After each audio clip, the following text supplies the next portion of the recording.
la modernité ou la post-modernité, comme en parle si bien Jean-Pierre Pourtois, pose des problèmes tout à fait nouveaux à l'éducation. Certains disent même, comme Guy Coq, que la démocratie occidentale a rendu l'éducation impossible. Alors, je ne pense pas que ce soit le cas, je pense qu'elle l'a rendue difficile. Elle l'a rendue difficile parce que, avec les régimes démocratiques que nous connaissons, il n'y a plus de vérité éducative commune qui s'impose à tous et qui serait théocratiquement, en quelque sorte, et consensuellement organisatrice de l'éducation des enfants.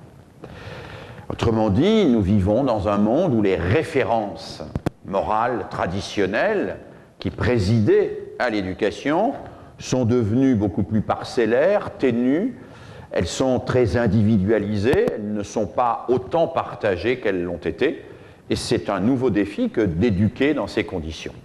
Et puis nous vivons dans une société où l'enfant n'a plus du tout le même statut.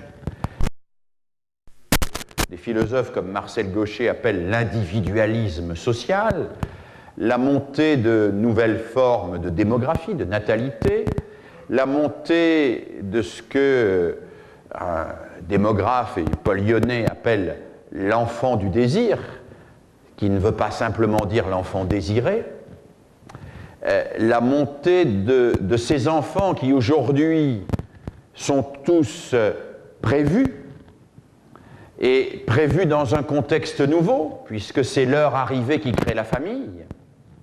Vous savez que traditionnellement, c'était la famille qui faisait des enfants. Aujourd'hui, ce sont les enfants qui font la famille. C'est quand l'enfant arrive que la famille s'identifie comme telle.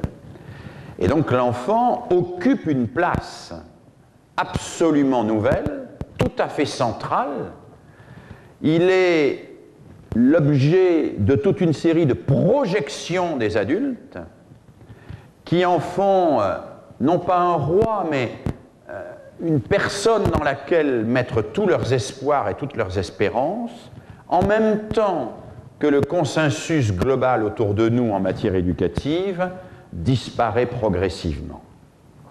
Voilà de grandes difficultés auxquelles il faut ajouter, je vais être très court, ce ne sont que quelques idées brossées en introduction, auxquelles il faut ajouter un contexte économique, commercial, très particulier. C'est la première fois qu'une génération vit à un tel rythme. Alors, on peut d'abord parler du rythme veille-sommeil. Dans tous les pays occidentaux, le temps de sommeil des enfants diminue vertigineusement. Je ne connais pas les statistiques en Belgique, mais en France, un enfant de 10 ans a perdu en 30 ans à peu près 1 heure de sommeil par jour.